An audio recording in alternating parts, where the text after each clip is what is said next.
Good evening, everybody. Can we get a little more? We got a large crowd. We need a little more juice.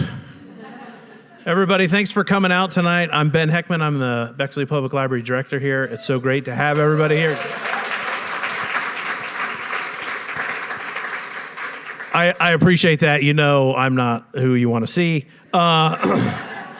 We're delighted to have you here tonight to celebrate our Centennial birthday with us that we're celebrating all year this year. And this is our second author talk of our 2024 Centennial Author Series.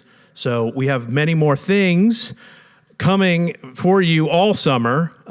This is just one of the many celebratory talks that we have with music performances and special activities happening here at the library. So we hope that you will check out our new summer program. It's in the back. And that you'll join us for all the fun activities that we have going throughout this whole rest of the year.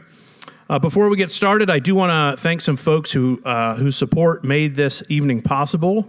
So thanks to our benefactor and lead sponsors, Annie and Tim Bezabachenko, Beth Crane and Richard McKee, Crane Group, the Friends of the Bexley Public Library, which if you see these great shirts that we have on here, you can now, that's right, you can now buy online at the Friends store, just a heads up. We want to thank Giuseppe's, Linda and Frank Cass, the Teagle Foundation, and the Bexley Whitehall Rotary Foundation. Thanks to their donations and support, the library's been able to make all of these events free for everyone when it looks like that's working, because we've got a great full room.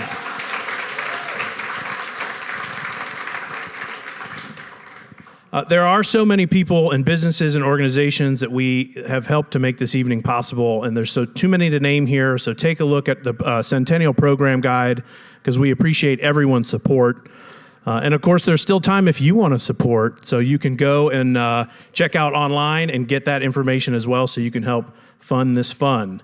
Gramercy Books is here tonight selling books. We are going to have author signings afterwards, so feel free to put in the browsing room. So you'll get your books on the way up.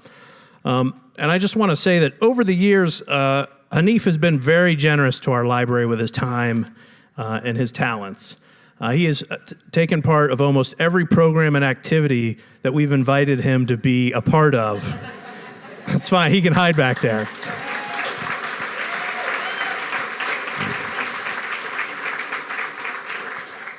So we knew he had to be part of our 100th Centennial celebration because he embodies the purpose and powers of libraries.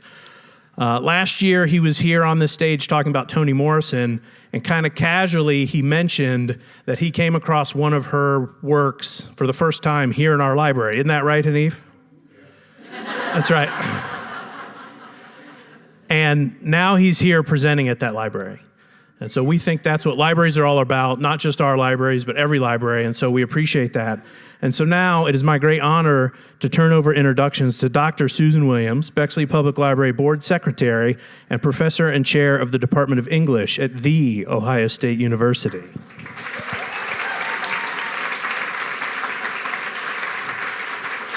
Thank you, Ben. I also know you're not here to hear me, but I do want to give a shout out to my fellow board members in the front. It is a real pleasure to serve on this board. It's such a vital library, and Ben, you're a great leader. Thanks to you and Paige and everybody on the staff for organizing this event and the whole Centennial celebration. You've done a great job. In some ways, you may not need an introduction to these fabulous writers, but I always think it's good to take stock as you come in to listen, to just remember a little bit about who you're listening to, what they've already accomplished, and just get in the mood to listen. So I do want to give you an introduction to the two writers we're welcoming tonight. So first, Hanif Abdurraqib is a poet, essayist, and cultural critic who lives and writes in Columbus. He's the author of 3 critically acclaimed nonfiction collections, including the National Book Award finalist, A Little Devil in America, as well as Go Ahead in the Rain, Notes to a Tribe Called Quest, and They Can't Kill Us Until They Kill Us.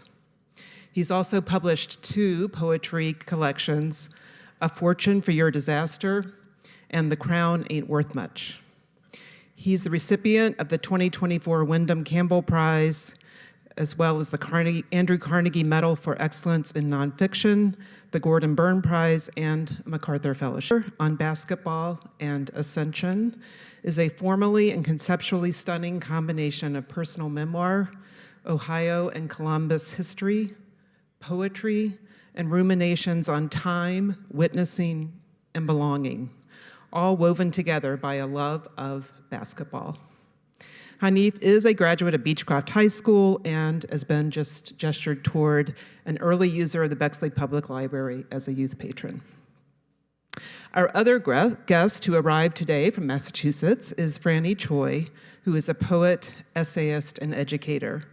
Their books include Floating, Brilliant, Gone, Soft Science, and most recently, The World Keeps Ending and the World Goes On, which was listed as a best book of 2022 by NPR, Time, and Vulture. Franny's writing has appeared in the New York Times, The Atlantic, and the Paris Review, among other publications. They are the recipient of the Ruth Lilly and Dorothy Sargent Rosenberg Fellowship, Princeton University's Holmes National Poetry Prize, and the Elgin Award. Franny is currently a member of the literature faculty at Bennington College and the poet laureate of Northampton, Massachusetts. Franny is also the founder of the Brew and Forge Writer, Artist, and Organizer Collective. In addition to being brilliant writers, both Hanif and Franny embody the mission of the Bexley Public Library to enlighten, engage, and inspire. They challenge and stimulate us through their highly powerful and innovative words and their work as community builders. Please join me in welcoming Hanif Abdurraqib and Franny Choi.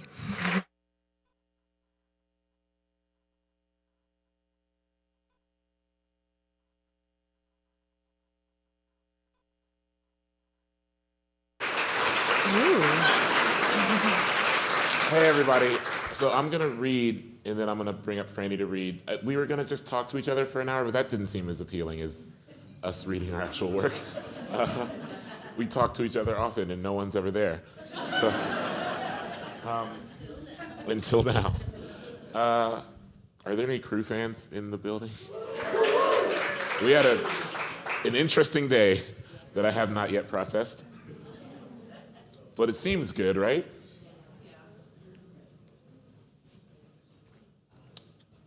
We got the blackest team in the league now. Finally did it. I'm gonna read a little bit from the end of the first quarter of this book, which is about homecomings and mythologies. I was thinking about Buster Douglas a lot. I'm thinking about Buster Douglas often, and I don't know where he's at. My pal Nate is in the audience somewhere, and we were talking about Buster Douglas on Saturday, and the one thing I remember about Buster Douglas when I was a kid is that after he beat Mike Tyson, he flew back to Columbus, and there was this moment where he was driving around the east side of the city and holding the belts, the championship belts of the car so that the kids could touch them. And I remember that. That's the thing I remember. And so in my mind, even though Buster Douglas lost those championship belts a month after, it doesn't matter, right? Because he was a champion here, so he's a champion always. I'm not gonna read about Buster Douglas, but I'm gonna read about that larger concept. Thank you all so much for being here. Initially, I was like, this is a free event, and yeah, the room was full, but no one shows up after. They RSVP and they don't come, and now look at us. Shows what I know. Thing about mythology is that there is no blueprint for what to make of an entire life when you're a legend by 12 or 13 years old. When you are good enough at something, anything, that someone might throw some money at you, might slip a white envelope with some bills into your back pocket during a hug and tell you to get something nice for your moms, put a little food on the table. It is more frightening when everything said about you is true. When you are as good as the streets said you were, or even better, when you are a child but also not a child, also a phenom, also impossible to fathom. Yes, I swear to you, before LeBron James, we had Esteban Weaver right on the east side of Columbus, and so it takes a little bit more to impress us. We've built all the myths already, and we've seen someone breeze past them and then vanish. What else is there to do but walk away while the scent of magic still hangs over you, at least for a little longer? Walk away while your present is already being talked about like a distant past, one that no one would believe, even if you told it to them yourself. And yes, sometimes it is that unspectacular, the math of who makes it and who doesn't, or what making it even is. All of it, a series of accidents. Who got caught with what and when? Who did their dirt on the low, so low that it hums, indecipherable beneath the decoration of stardom. Someone catches a bad break, gets injured at the wrong tournament, gets pulled over to the wrong cop before the state tournament, and like that, there's someone else collecting scholarship offers. It might be heartbreaking, but it isn't spectacular. Not if you still get to be above ground. Shit, everyone I love most is from somewhere some niggas could have made it out of but didn't. Through circumstances as arbitrary as a game itself, the unforgiving rim or the pass that slips out of bounds. In my hood, we got a Hall of Fame that might run the best five from wherever you're from off any court. Pick a decade. I got names you've never heard of. I've got stories you wouldn't believe. I can tell you about guys who didn't hoop to get away from the streets or to get out of anywhere. Guys who hooped because they wanted to be respected on the streets they loved, wanted to make themselves infamous in a place that held them, and that too is a type of making it. People just looking for a place to feel invincible for a few hours in a city that might otherwise swallow them whole. You've got some names too. You've got some stories from your city which, for the sake of this exercise, is not unlike my city, not unlike any city with a flock of clean white nets slinging into the breeze at the start of summer, only to be thin strips of surrender by late August. You know someone who was on a court after the sun went down, who slept with a basketball cradled in their arms. A song is a little less sad if everyone knows the words, if everyone sings them together all at once, if everyone tries to squeeze the same refrain through the crack in a door before it closes for good. And besides, it might do us all some good to reconsider what making it even means, or at least to honor a world where making it is not defined by the glamorous exit, not only by television cameras, not only by coming back with a pair of trophies riding shotgun. What, after all, do you call it when your name is good on every block you touch, or when kids gather around porches to hear stories of when you were great, even if you haven't held a ball in a meaningful game in decades, when you don't have to pay for a drink, when the guys at the corner store wave you off while you reach into your pockets? What do you call it when players who came after you fight back tears at the mere memory of you, at the mere mention of your life now, the path you made, someone who ages, thank God, someone who lives beyond their past selves, but someone who is also bronze, a monument embedded in the emotional infrastructure of a place. People will remember you. Sweat slicked and twirling through two defenders, splitting the foolish ambitions of your enemies. People will remember you, swinging from a rim with your eyes wide open as if you can't believe you got that high and can't believe you have to come down. People will point to a kid wearing an Allen Iverson throwback jersey or a pair of Kobe Bryant sneakers and shake their heads, and maybe they'll say, Esteban Weaver smoked all those fools once. And that's it. I promise you, once is all it takes. It takes you and a ball and someone between you and the basket. You have won one time, one single time, and worn your victory around your neck until it grew rust, and then wore it for years after. Don't talk to me about any version of making it that ends with someone like Esteban Weaver being described as a failure. Not if you weren't here. Not if you don't know what it's like for a city to make you into a savior before you finish ninth grade. Not if, despite that, you survived. I must shepherd us back to dreaming, or at least back to untangling faces that appear in dreams. There was a moment of time in my life where I didn't remember any dream except for the ones my mother was in, and even then, I wouldn't remember the dream itself, only the scenes in which she would appear, often an interruption from whatever else was occurring in the dream landscape, no matter how jarring or how violent or how joyful. No way of telling what world surrounded her appearance, but I would be greeted with her appearance nonetheless. In my dreams, she never spoke, but I would understand the language being passed between us. Every faith has a relationship with the dead appearing in dreams. Elders might say, did you get a visit? As if a person was popping by for a quick meal or to drop some flowers at your doorstep. And I do suppose the dream is a doorstep of sorts, and any appearance of someone we can no longer touch in the earthly life is not entirely unlike the flower, breathtaking but momentary, fleeting, forgotten about once the dying sets back in. But listen, in Islam, the appearance means that the dead are in good condition in the afterlife, that Allah has taken care of them, and there is nothing for the living to worry about.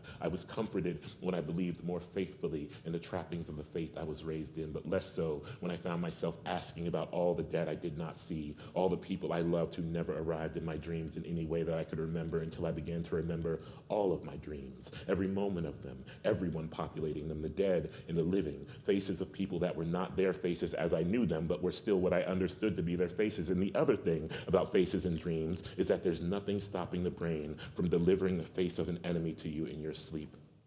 And not only delivering the face of an enemy, but also building a world inside of which your enemy might, for a moment, be a lover.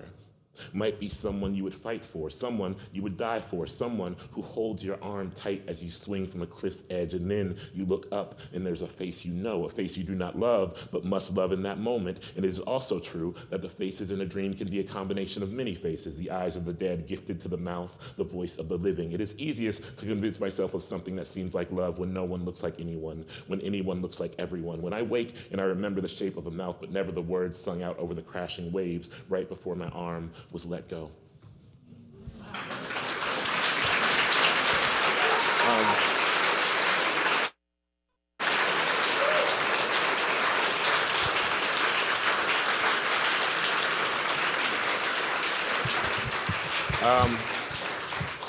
I want to say some nice things about Franny before they come up and read. I came up in, I think folks know this, or at least a lot of you do. I came up in Poetry Slam with so much gratitude. I have to, since we're in Columbus and folks know these names, I have to speak them with so much gratitude to Scott Woods and Will Evans, who were really like monumental for me in getting into Poetry Slam.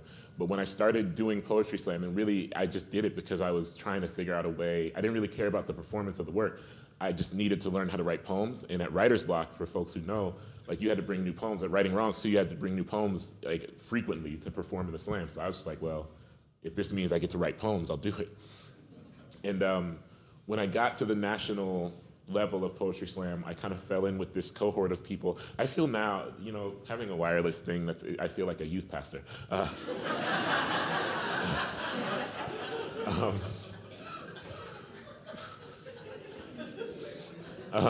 That it doesn't help that I talk with my hands a lot, so it's like, I fell into this like cohort of writers that I really admired and loved, and we would sometimes at like say the National Poetry Slam, gather in someone's hotel room after the bouts, right?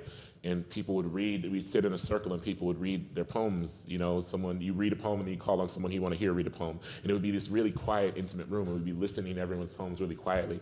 And I got really attuned to hearing the sound of other people's satisfaction, because in Poetry Slam in a room, it's like loud and raucous and it can be that, but when it's really quiet, you hear the kind of quieter sounds of people's satisfaction. And I got, in Franny specifically, they like, when they hear something they enjoy, it's this kind of low, joyful sigh that I love. I grew to like not only love hearing that, but kind of like aggressively chase after it. I hear it. I didn't think that was funny. That's very true.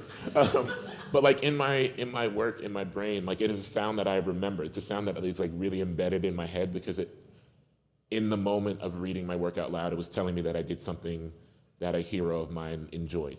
And so I get asked this question all the time, as we all do as people who write things, like, who do you write for? What do you write? And that's, to me, not a really useful question that I can answer well, but I think the thing that I am chasing in my work is still the sound of Franny's kind of joyful sigh of hearing something they're really excited about, because I think when I hear that in my head as I'm writing, because what I am doing then is chasing after the satisfaction of someone I admire a great deal. So, Franny Choi.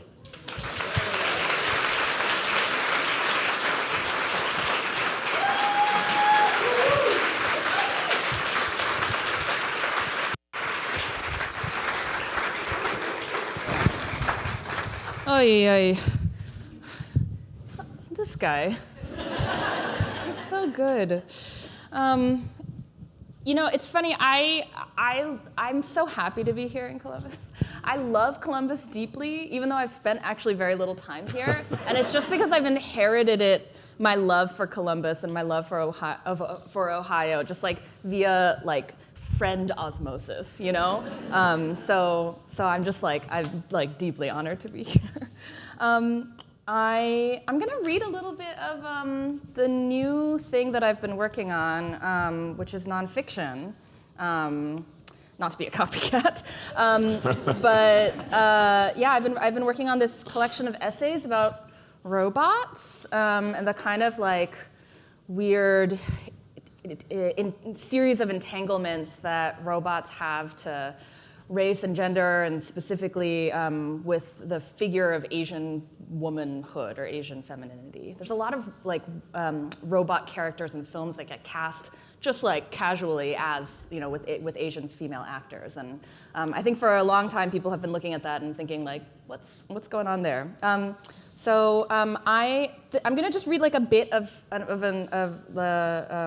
essay that is actually about an episode of Star Trek: The Next Generation, where Data, the android, he was an android who doesn't have the capacity to feel human feelings, has a daughter, and she, or has a daughter, creates a daughter, and she spontaneously develops the ability to feel emotions, and it subsequently kills her. So she dies by feeling. And I was like, relatable. So this is called, I'll just read the beginning of it. It's called Resting Glitch Phase. Thank you. Thank you. Thank you. Thank you. Thank you. The most beautiful tear in the world belongs to Song Seung-hun, the romantic lead in the 2000 Korean drama Autumn in My Heart, aka 가을 동화. It starts as a gleam in the eye, barely there, and as it wells, it seems almost to gather the light. When, at the emotional apex of the scene, it finally spills over, the tear descends in a perfect masculine line down his cheek, efficient as a diagram about the properties of gravity. I always wanted to cry like that, straight down. This, by the way, is not what I would call the iconic Korean cry. That is more feral, a paradigmatic ugly cry. It is a specialty of my mother, and maybe of Korean mothers everywhere. In 2009, my mother ushered me into that inheritance when I called her with the news that my boyfriend was suddenly, unthinkably dead. And on the phone, I was surprised to hear my own wail as it rose to match hers, the ancient animal commingling of our sounds, coming from somewhere deeper and uglier than history. Han is the word for the Korean national genre of mourning. I've always thought of it as a sort of undercurrent of grief that Koreans have the power to touch whenever we cry, so that no matter what we're crying about, we're also crying about the memory of conquest and coloniality, about war and the violations that linger for generations after, all of which lends a kind of nobility to the enterprise of weeping, makes it a familiar song, the terrible yet lovely music of the historically ravaged. It feels right sometimes to cry like this, to meet the ugliness of the world with the worst sounds my body can produce.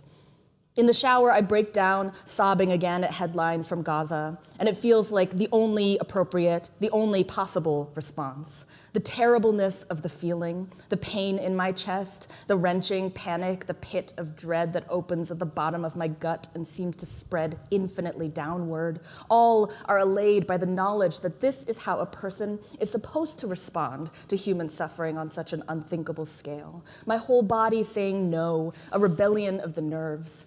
About halfway through, what began as a failure to keep from crying gradually shifts to a conscious decision to let myself feel it, a refusal to abandon others by going numb. By the time I pull open the curtain, I feel recommitted to my grief. I will use this, I promise myself each time, as if my tears were a precious resource not to be squandered. But then there are those other times when they are anything but precious. There are the times when I cry all wrong. My partner comes home and I'm unshowered, half a frozen Trader Joe's burrito for dinner, sick and anxious from hours in front of my screens. I'm mad at my brain for being distracted all day, distracted my whole life, mad at my partner for a minor miscommunication about our dinner plans. I know it's minor, I know it's nothing, I say, but I can't shake the feeling that I've been left out in the cold. By the time he comes home, I'm tiny, wet with rage. Nothing in my voice is appropriate to the situation, nothing noble. I try to soothe myself, to scold myself, but the more I feel it, and then I'm crying about crying. What is wrong with me? Why do I do this? I want to stop, or at least straighten my feelings out, but instead I spiral, I cascade, caught and caught again in each subsequent frame of my own humiliation. I'm glitching, and I feel like it might kill me. I'm glitching, and I don't know how to stop. It happens about 2/3 of the way through the episode.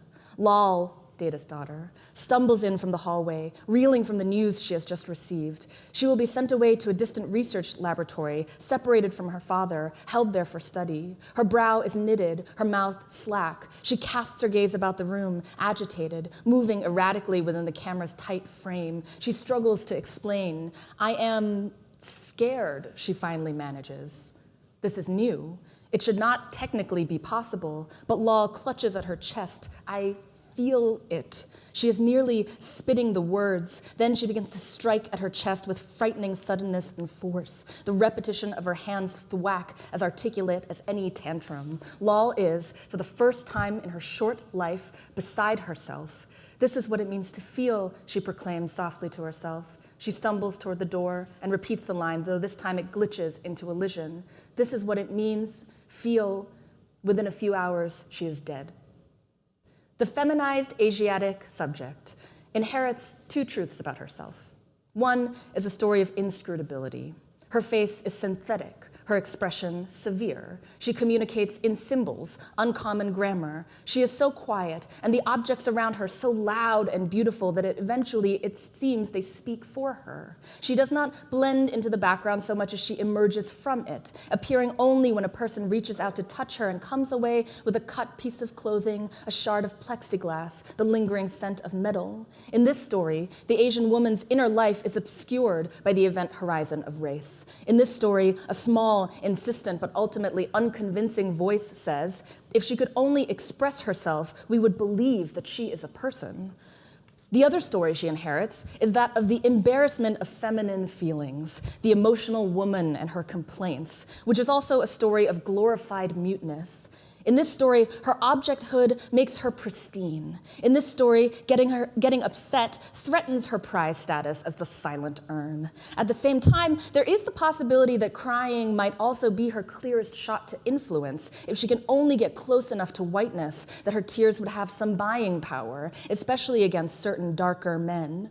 Absent that, she would do well not to squander this opportunity to be exempted from the status of the emotional woman. She's not like other girls. She can bear what is done to her. In this story, a twin voice says, if she could just keep it together, we would take her seriously. Caught in the crosshairs of being at once an inert object and too easily moved, an excess of feelings could only ever arrive as a glitch. Triggered by the advent of emotion, Lal's neural pathways begin to disintegrate, helping triangulate whose feelings are always wrong. For Lal, death by feeling both humanizes her and forecloses her claim to humanity. I'm gonna skip ahead a little bit. Blah, blah, blah, blah, blah, blah, blah. She's finally respected, blah, blah, blah. But this respect comes at a tragic cost. Lal must be mournable to be a person, and to be mournable, she must die. When Lal dies, she dies standing up, strapped to the repair station in her father's laboratory, staring blissfully into his eyes. Lal, I am unable to correct the system failure, says Data, his voice betraying no inflections of sadness or regret. I feel, Lal tries. What do you feel, Lal? They are closer than they have been throughout the entire episode of their life together, their faces just a few inches apart. I love you, Father. Data makes to respond, hesitates, tries, fails. I wish I could feel it with you, he says, finally. In her last moment of consciousness, Lal smiles. I will feel it for both of us, she proclaims. What can anything offer in exchange for the right to step briefly onto the grand stage of humanity? Her life, is that enough? Computer scientist Ray Kurzweil once claimed that once we can be convinced that AI is capable of experiencing suffering and joy, we will be inclined, out of our ability to empathize, to grant it human rights. But one does not have to pay attention to the world for very long before getting skeptical of this claim. So much about the economies of Black pain, for example, would be different if this were true. So much would be different, so much. For months, I've laid in bed every morning, scrolling through video after video in which Palestinians in Gaza moan, shudder, blink away tears of rage, rock back and forth with grief. For months, things outside the screen continue as usual, as if it's all just a glitch. Mournable, I insist. Mournable, we insist. How many does it save? I'll just stop there.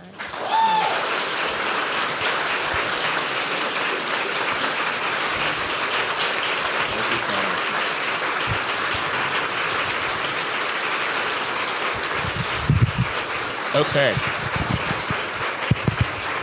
So I wanted to ask you about machines, like actual machines, because I don't know if you even, surely you maybe remember doing this. One of my favorite and the coolest thing that I still tell people I ever witnessed you do was at Prov Slam, and 50, where you had this loop pedal and this guitar, and you did this poem that I watched you kind of build on stage word by word until it was everywhere.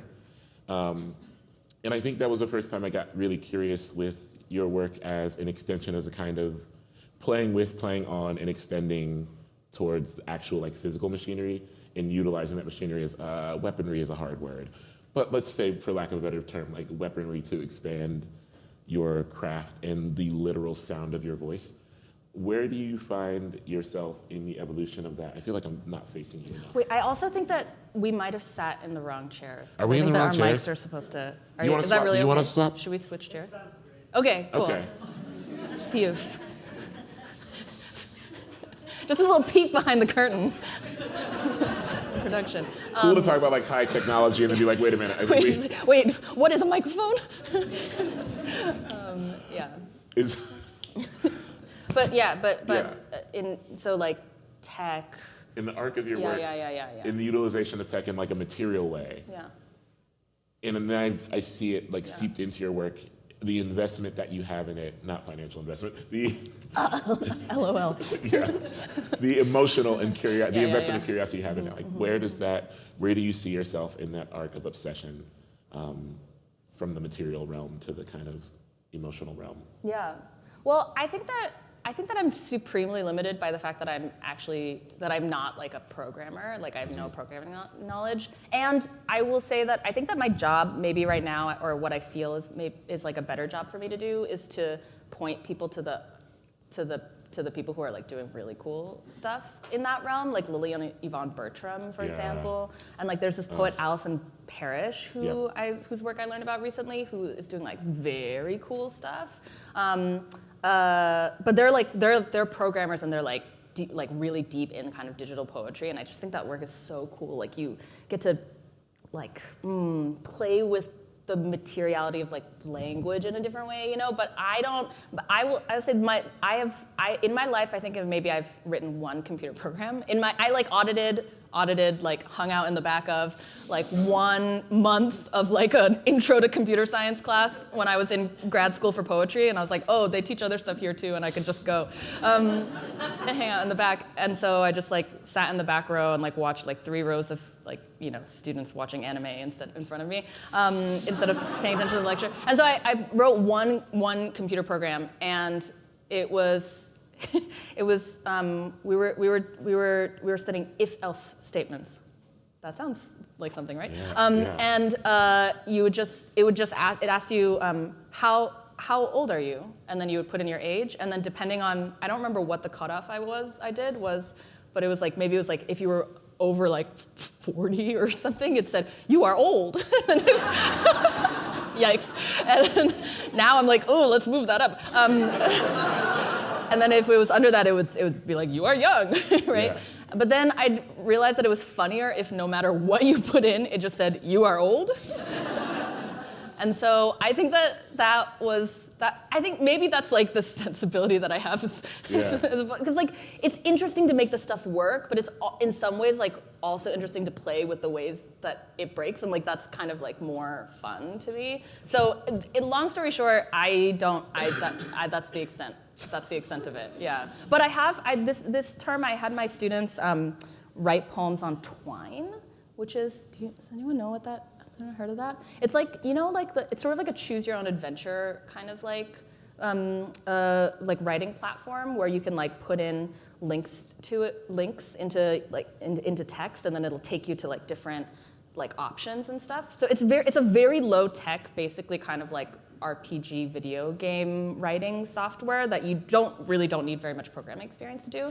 And I just said like, take this week to figure out how to use this and then write a poem with it. And they like went nuts. And it was really fun to watch. Yeah. Damn. Yeah. I'd be into that. Yeah, right? Yeah. I think that when It's called Twine? Yeah, Twine. But I think that like any material that you use to write, if somebody says like, now try this thing, that's like a whole set of new creative possibilities to open up. Like, what if Emily Dickinson had big paper? You know what I mean? No, but seriously, if Emily Dickinson had a typewriter, yeah, she'd be going, her work would be completely different. She'd be cooking on a typewriter. Yeah. I don't know. I mean, really, seriously. Yeah. Do you do tech things at all? Last night, it took me like, one of my friends, like my Uber app stopped working, and I don't know how to get it to work again on my phone. And it took us like 25 minutes to figure out that he just needed to update his iOS. We were like, I just kept being like, turn the phone off and turn it back on. And we were on like the fourth rotation. Yeah, it was like the fourth rotation of that. I was like, I don't know, and it hit a point where I was like, I don't know, man, I think you need a new phone. Like, I think it's no. Let's get you to a T-Mobile tonight. So no, I'm not averse to tech. I'm at a point in my life where I think my ability to learn new things is robust, but it all follows the same like thread of obsession. Like I am interested perhaps in learning more about like every individual person who played on every individual Duke Ellington record. You know what I mean? That is the pursuit. Or that pursuit folds into like what I already am comfortable obsessing about. Yeah.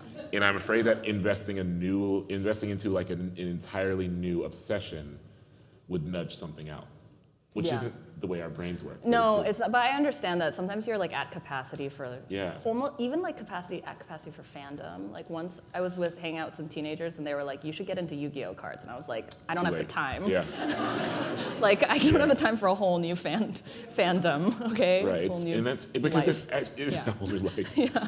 For me, I think like it has to, and for me, it's like macro fandom or like large scale. Like if, for example, I remember when Olivia Rodrigo came out and one of the young writers I write alongside here in the city was like, listen to this Olivia Rodrigo. It's like, okay, well, I can introduce new music into my life, right? But if you're like, maybe it's time for you to get into this TV show that has been on already for 3 seasons that you haven't seen any of. It's like very intimidating. Yeah, respectfully. Like I have prior obligations. Actually, I will not be there. You know what I mean?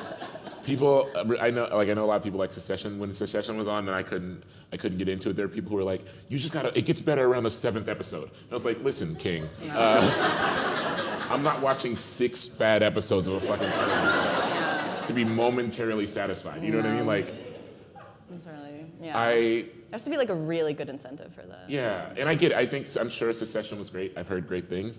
I am just not going to suffer through. That is like, I don't know. I don't want to make a food analogy because we all have different. It's just like, but there's certain ice creams where you got to like eat around the. It's like Graders, where. I don't know what that means, but it sounds controversial. Where you like have to eat around the like hard. For some reason, like chocolate center that is a literal brick just to get a little bit of vanilla. Anyway, I was excited to ask you about the nature of care during the apocalypse. I love the way I've said this to you before. I love the way you write about the apocalypse, or you not even write about talk about the world ending, and it has rewired my relationship with urgency around the fact that like this very reality that the world is ending all the time. And therefore that requires actual movement and not, I think, stagnant grief perhaps. But I'm curious, in not just like a capital I in this moment thing, I mean like over the years of your life that have led you to now, how do you find yourself as you age or become more curious or become just more exposed to the worlds, the smaller and larger worlds ending? How do you find yourself like managing small grief alongside the very large griefs of that kind of witnessing that I think, in some ways required to do. Or like, I think at this point, to not bear witness would, at least for me, take more labor than, than I am willing to spend. Yeah, well, I mean, I want to hear you talk about witnessing too, because it's such a like a big theme in this book too, sure. And like all the different valences of what it means to witness, like the responsibility of witness, the kind of like privilege of being like merely a witness to something, right? And then also like the kind of like transcendent quality of like the more religious side of that that you talk about in this book. But well, I think that. Yeah, I don't. This is a really great question: how to manage the big sad, in addition to the big horror, in addition to the like little horror.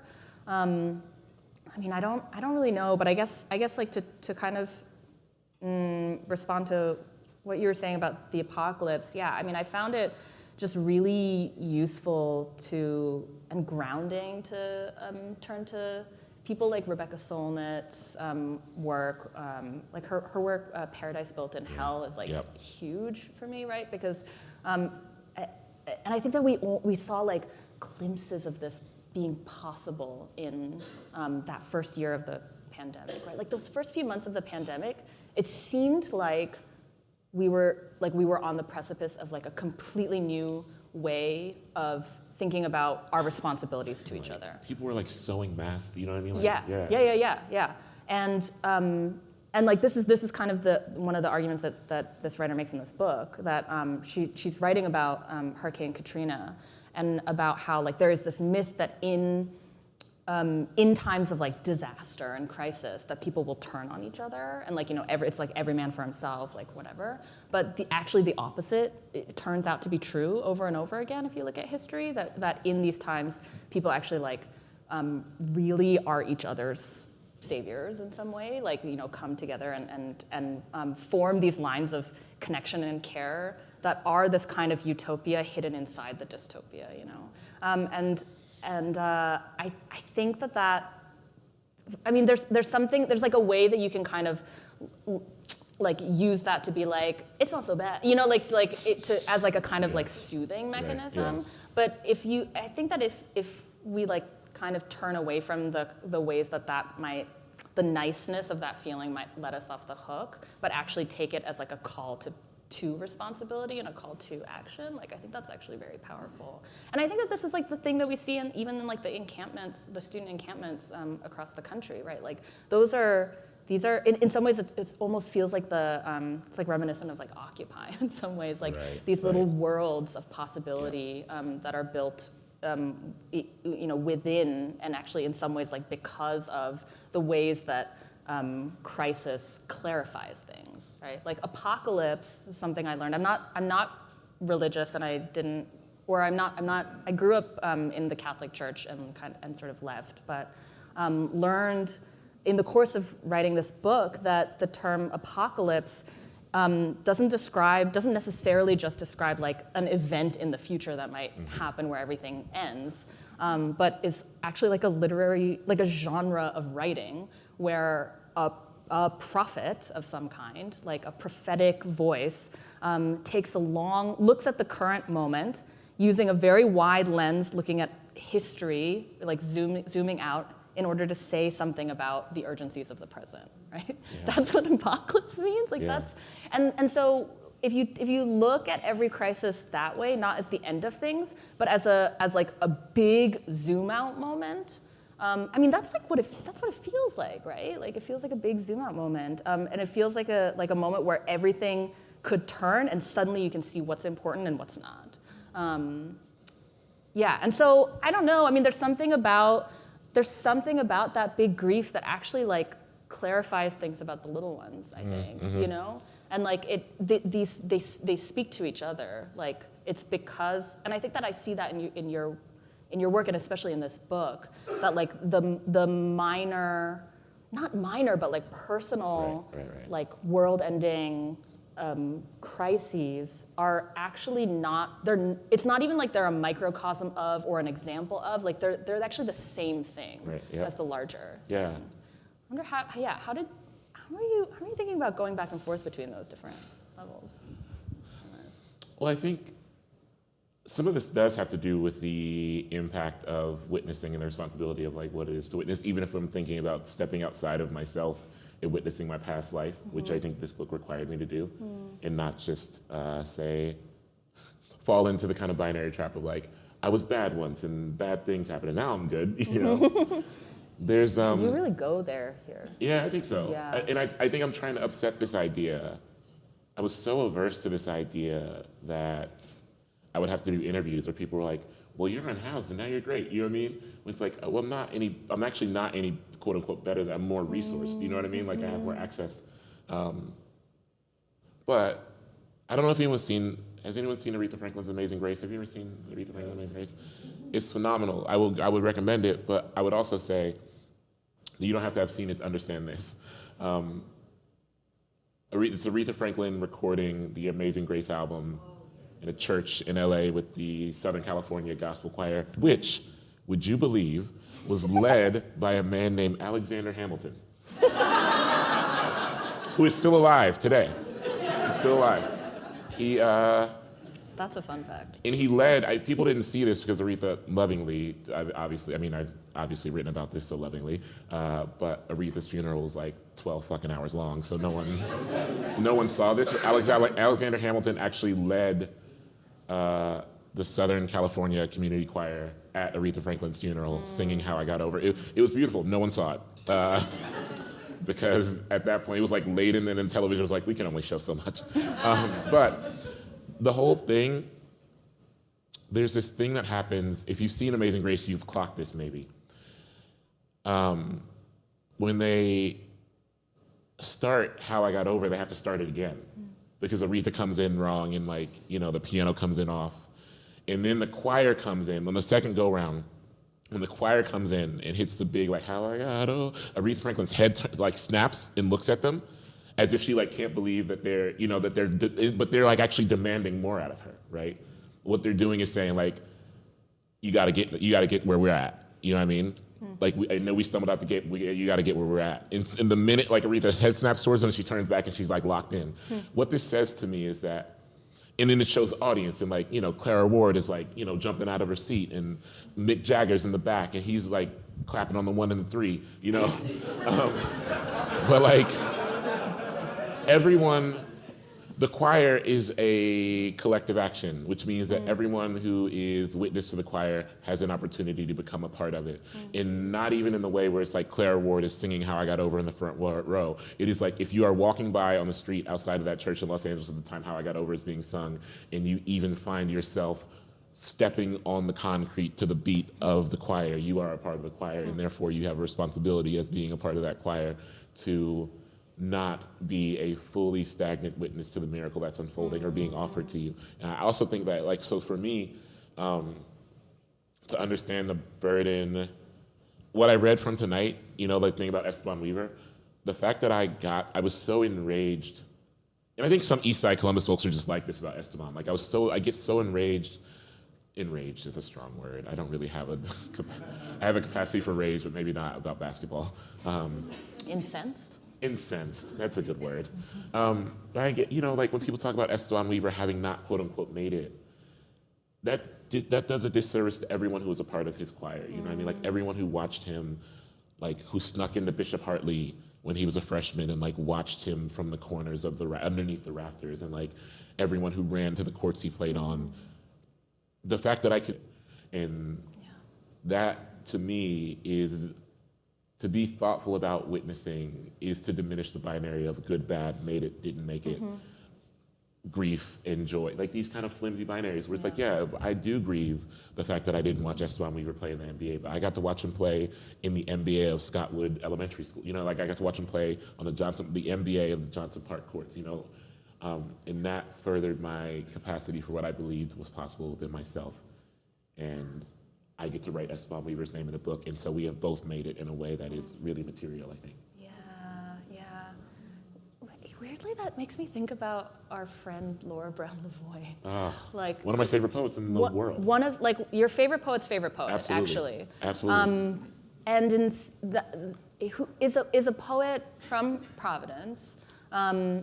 Really like such a brilliant mind, like, you know, like the kind of brilliance that is like a brilliance of care, you know what I mean? Like she's brilliant about the showing up to the task of making art, and has been. And outside of like the people, like our kind of like immediate circles and people who are like at slams in like circa 2009 to 14 maybe, yeah. like Yeah. people don't really know this poet, but like, I don't know, it just makes me think about like, you know, every artistic circle surely had those poets, those voices that were affecting everyone and influencing everyone, but never kind of exactly like rose to the level of having their work archived or like, you know, like in the record in that same kind of way. But yeah, I don't know. Has Laura Brown Lavoie not made it? Like, I don't think that. But because I think Laura's work is archived, and like there are poems of Laura's that are embedded in my brain and they're my work. Yeah, exactly. Which is a kind of archive. You know what I mean? Like Laura had a book come out, was that 2 years ago? Yeah. And it was like, you know, like 50 copies. Like, you know, some shit was like a few. And the press sold out of it real quick. And I hit him up. I was like, listen, I'll pay you whatever you want. Like money is not an object. Like, just I need the book. And they like printed a couple more. I mean, money was an object. You know, that was one.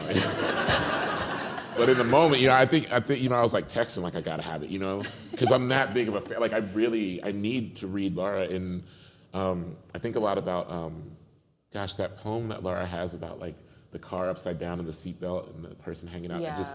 I think about that too with Oz. You remember Oz from Boston? Who we lost like this past year. Yeah. This poet Oz from Boston had this poem called The Beast, which is about George Stinney, who's still the youngest person ever executed in America, the young black child where, hey, you have to they sat him on phone books to execute him. He was that small and that young. And Oz had this poem about the man who, it was a persona poem where he was embodying the voice of the man who testified against the kid. Oh, God. And it wasn't, normally that kind of work would unsettle me because it's like, well, what are you trying to do? But it was so brilliantly done.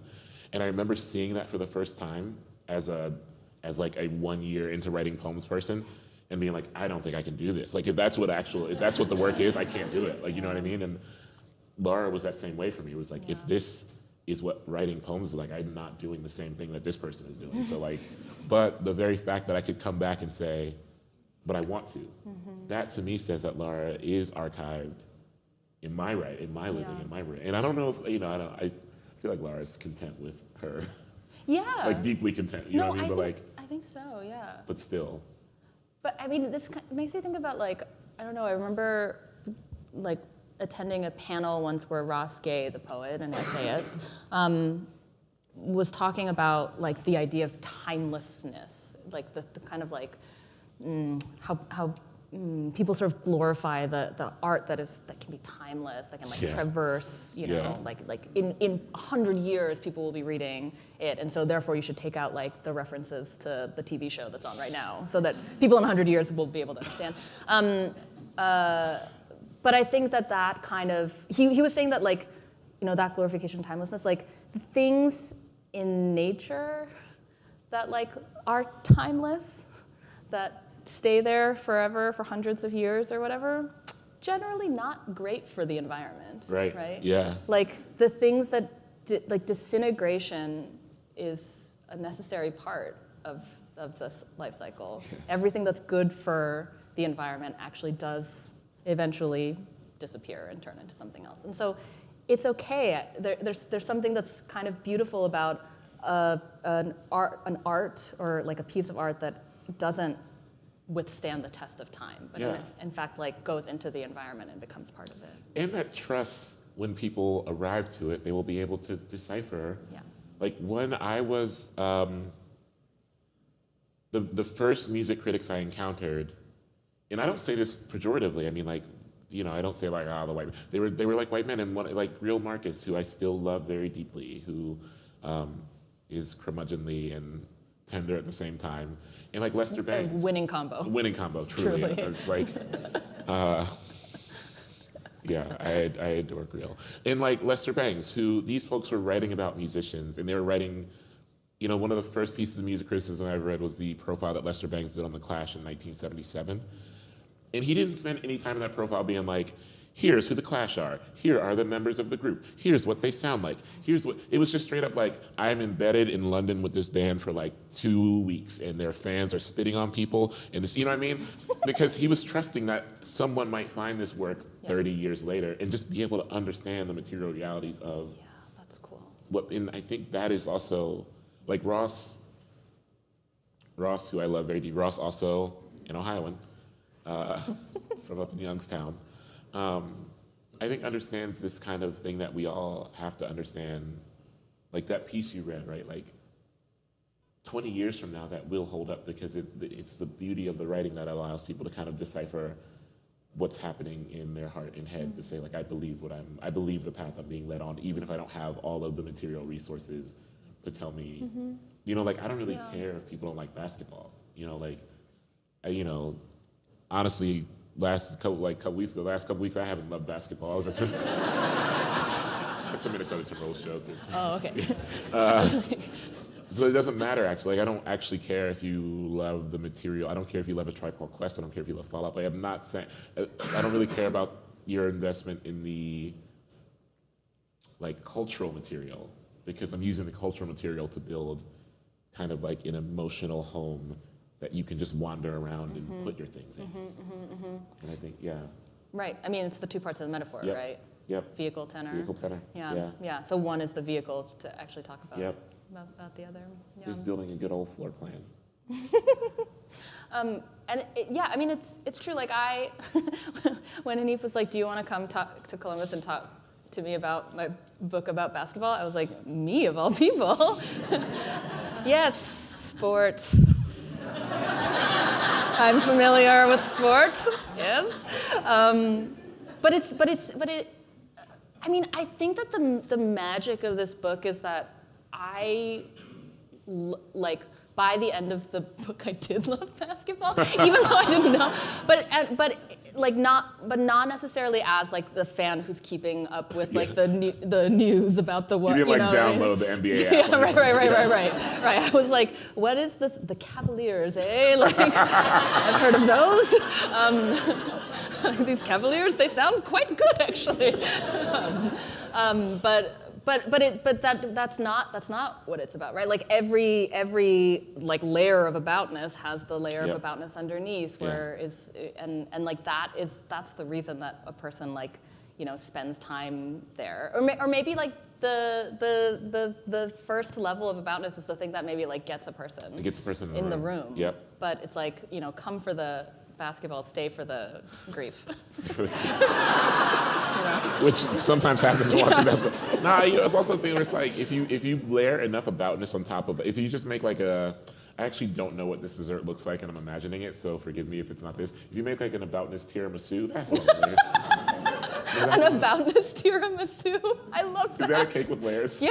Okay, cool. That's definitely there. I was I think, I was going to say tres leche, so I was like, I don't know. I don't think so. That's just a lot of milk. I think the 3 leches are, I think the leches are. Leches does not mean layers. Yeah.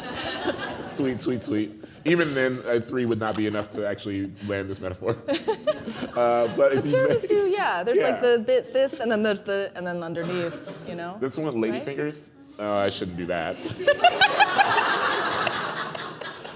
Don't know what this was. Or like, like a rainbow cake? Yes, that is a much easier. That's a much easier path to chart for me. If you make an aboutness rainbow cake, then what you're actually asking is, or what I at least was asking was, you'll say, walk to a mirror if now the book is a mirror, not a cake. You'll walk to a mirror and the reflection you'll get back is what you need, right? Like if you're like, I came to this book strictly just because I fucking love basketball, then sure, you'll love the like ruminations on Dick Snyder shooting a floater in 1977 and not see anything else in it, right? You'll just see that. But if you're like, as I get older, my relationship with my father or an elder grows ever more complicated, then you will absolutely see that. Like you'll read that he got game essay and you're like, oh no, Yeah. And if you are someone who loves a place, you will only see that. It's like it gives you back what you.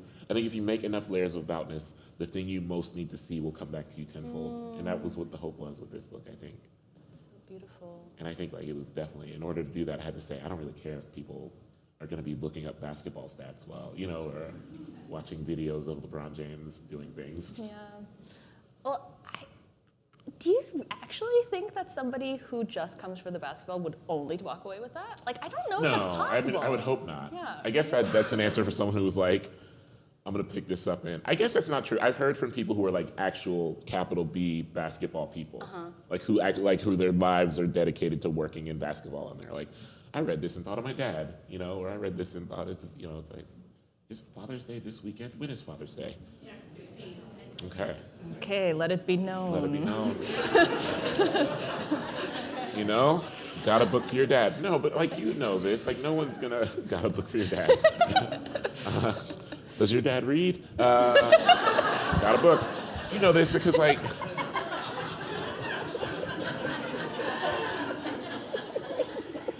The more you foray, like you have been foraying into nonfiction you've been steering into nonfiction for a while, but like, there's no real difference between that and what we're doing. Well, I don't know, maybe you feel differently. I sometimes feel there's no real difference between that and what I'm doing in a poem, at least on its base level, which is I'm trying to convince myself of something that I didn't think I could reach when Yeah, well, this has been like the big surprise for me, because I was like, okay, essay time, like, this is about facts, this is about research, like everything I say has to be true all of a sudden, and then so I was like, okay, it's got to have like a bunch of information in it. That's what essays are.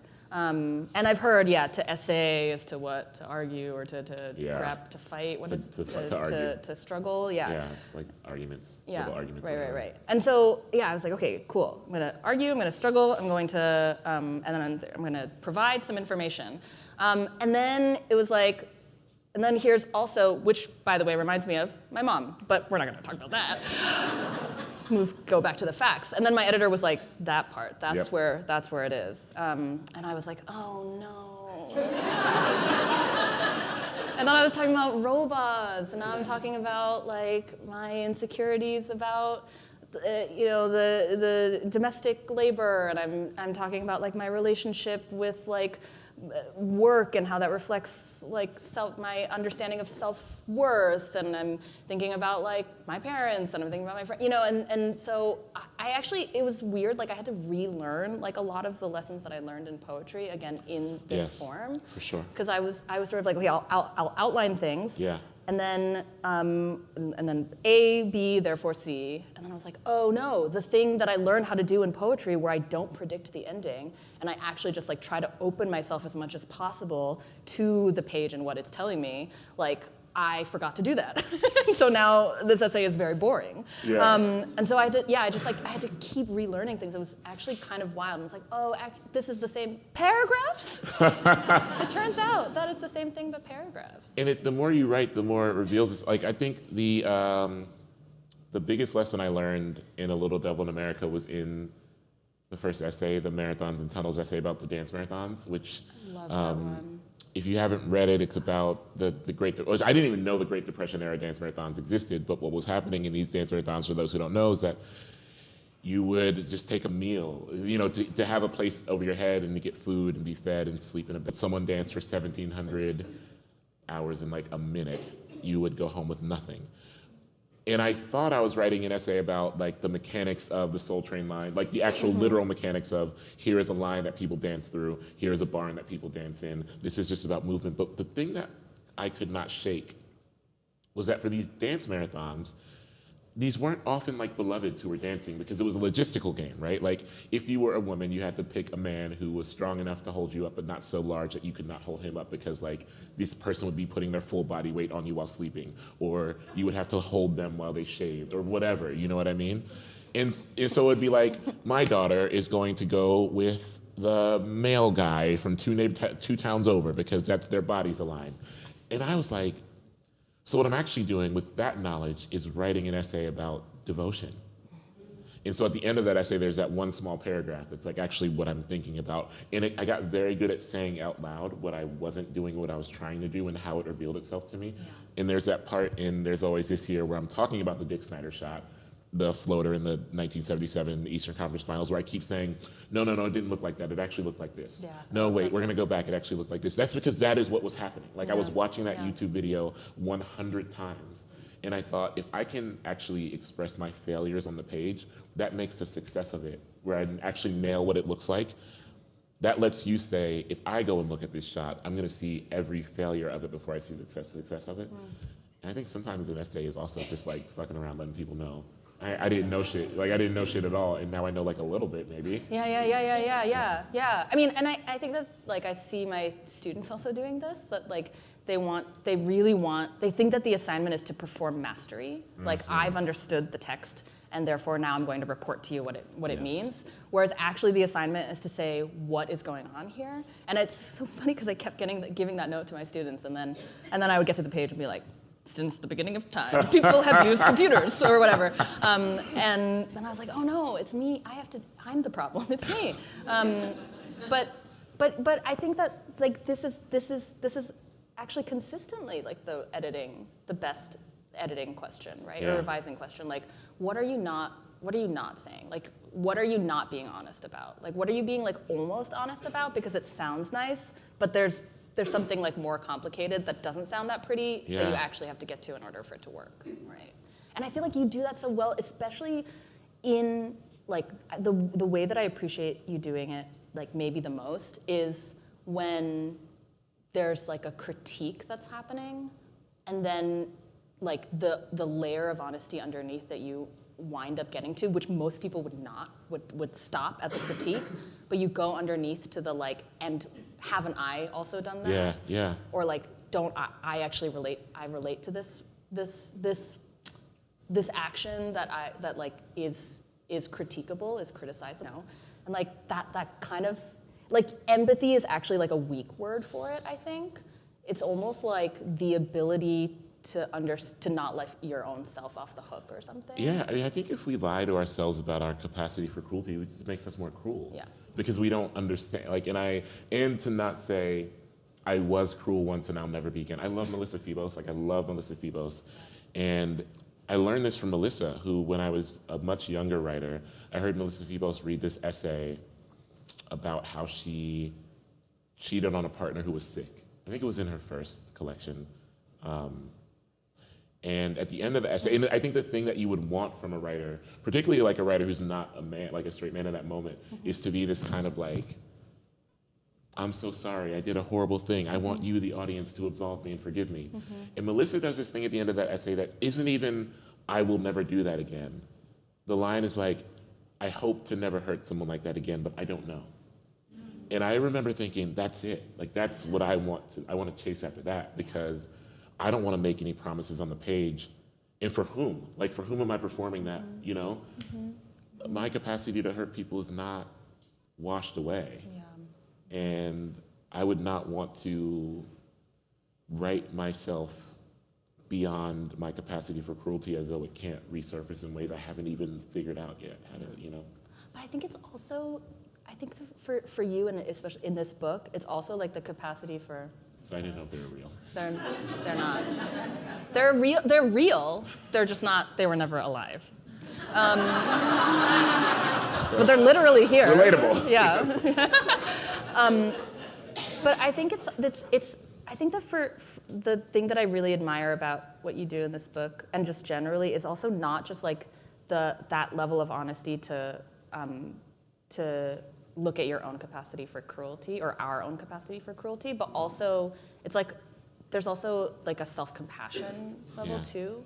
and like a compassion for, I mean, for others as well. But it's also, because I think that sometimes I kind of like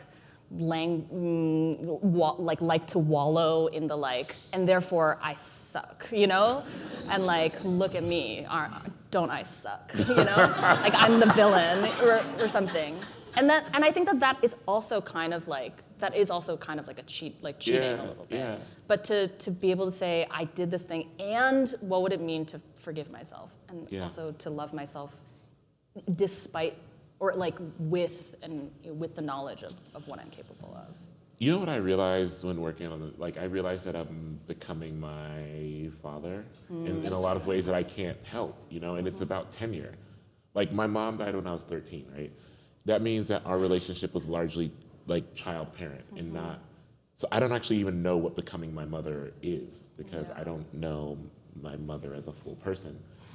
My father, due to our tenure together, I know him as a fuller person, so I can easily identify, and his tenure seeps into my living and that for me means that I am required to have grace for, because if I don't have grace for, and then I won't have grace for who I'm becoming, like whether I want to or not. Like I'm accelerating toward a version of a life that I am happy for. I'm joyful that I have lived long enough, but like to live beyond when you thought you were going to live, I think requires a level of grace too for the version of yourself who did not want to be alive. You know what I mean? And I think I can't let myself off the hook. I also don't think you do that. I mean, in some of your work maybe, but I don't think you're always like, look at me, I suck. Oh, thank you. I mean, I think why so many people loved the last poetry book was because it was, I think, asking less individual questions and more collective questions. Like, I loved the collective approach to that. I don't know. Should we ask the audience questions? Are we well beyond? Did we go how many hours? I was gonna say this has been lovely. If you guys want to just have the last word, and then we can do questions in the book line if people have them. It's 8:18. It's 8. Does someone have like one burning question? Like a really good one. No. Okay. Sweet. I guess that's like kind of a pressureful thing to ask. Sick. Because when you ask that, someone who's really confident is like, I got it. But if it doesn't happen in the first like 5 seconds, then it's not happening. Yeah. Nice. Oh, I have to hold the mic. I saw you a few months ago at King Arts right before your book tour. Yeah. And I just wanted to ask how it went. At King Arts? Oh, how the book tour went? Oh, how the book tour went. Yes, because you were getting ready to go on the That's tour. a great question. That Just like, how have you been? I guess it's right. Yeah, I haven't really been home. I haven't really been home since March 26th.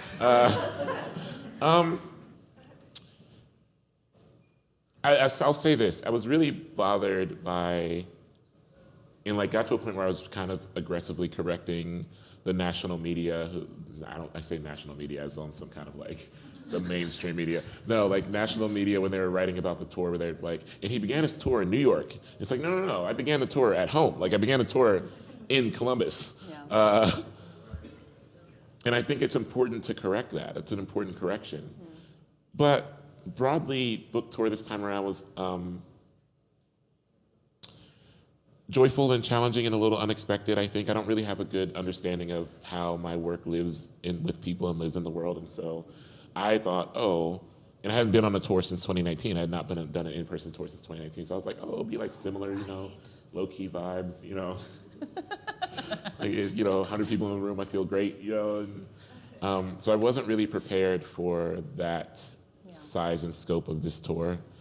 And I maybe wasn't prepared for just the way this book interacted with the world, because for so long it felt like this was a byproduct of my brain that no one would be able to translate, even though I was so proud of it. I mean, I remain proud of it. I think this is the best work I've ever done. And, tour is lonely. So at this scale, I mean, I was on the road for 6.5 weeks.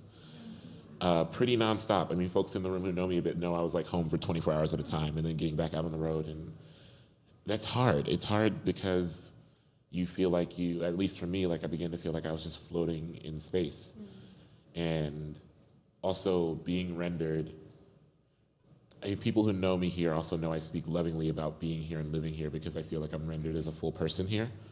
And so like when people stop me and talk to me in Whole Foods, for example, it's never just like, or not never, but it's often not just like, I love your work, okay, bye. You know, it's kind of like, yo, I saw you talk about this album and I got this album I want you to listen to, or like we talk about basketball. Like there's full conversations happening where sometimes I feel like the act of being on stage in a room of like 600 people who have read something that you love and have perhaps lovingly and joyfully and have like reduced you to the version of the person who lived in that thing you wrote, that can become, it's like a funhouse mirror we're in that just echoes with 1,000 reflections and none of them are quite you.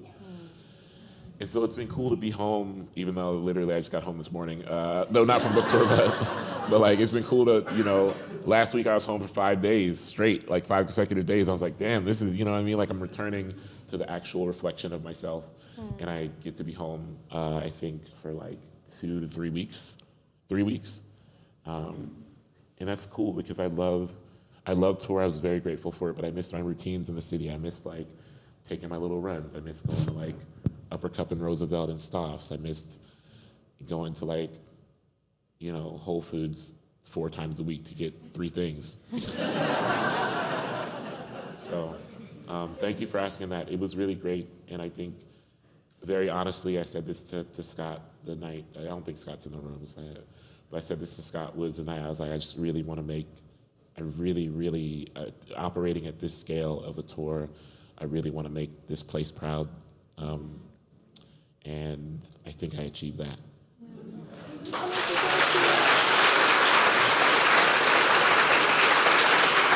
Cool. Good.